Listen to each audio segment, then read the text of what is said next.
আসসালামু আলাইকুম। আপনারা সবাই জানেন আমি যখন কনসেপ্ট করেছি দেন তারপর থেকে বেবি পেটে থাকাকালীন সময়ে আমি অনেকটা ওয়েট গেইন করেছি। আর তখনকার ভিডিওগুলো থেকে একটু একটু করে ক্লিপগুলো নেওয়া, আসলে তখন আসলে কিউট লাগে, খারাপ লাগে না, তাই না? সো আলহামদুলিল্লাহ খুবই ভালো ওনার ট্রিটমেন্ট। এই ব্লগটা এটা আমার মাত্র কয়েকদিন আগের একটা ব্লগ। তো আমি এখন অনেকটাই ওয়েট লস করতে পেরেছি, অনেকটাই স্লিম হয়েছে, আরও হবো ইনশাল্লাহ। ওয়েট লস করার পেছনে হচ্ছে অ্যাক্টিভ স্লিমের অবদান সব থেকে বেশি। এই প্রোডাক্টসটা খুবই ভালো, যে কোনো প্রবলেমই হচ্ছে না আমার। তো আসলেও আমি খুবই খুশি ওনাদের এই প্রোডাক্টসটার প্রতি।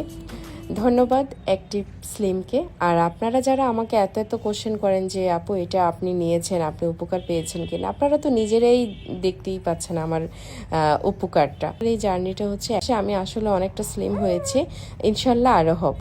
আমার সাথেই থাকবেন আর ভিডিওটা কেমন লাগলো জানাবেন। আর যারা প্রেগনেন্সির সময় খাবার খেতে ভয় পাচ্ছেন, মোটা হয়ে যাচ্ছেন, তাদেরকে একটাই কথা বলবো, তখন খাবার নিয়ে বা মোটা হওয়া নিয়ে শারীরিক চিন্তা না করাই ভালো। আপনি মোটা হবেন, আবার পরবর্তীতে আপনি চাইলে খাবার কমিয়ে দেন চাইলে ডায়েট করে বা অ্যাক্টিভ স্লিমের মতো পেজগুলো থাকতে আপনারা কেন এত টেনশনে ভুগবেন বলেন? সো একদম নিশ্চিন্তে আপনারা খাওয়া দাওয়া করে বেবিটাকে হেলদি করে দুনিয়াতে নিয়ে আসেন। তারপর আবার ক্যাটরিনা কাইফ হয়ে ঘুরবেন, ঠিক আছে?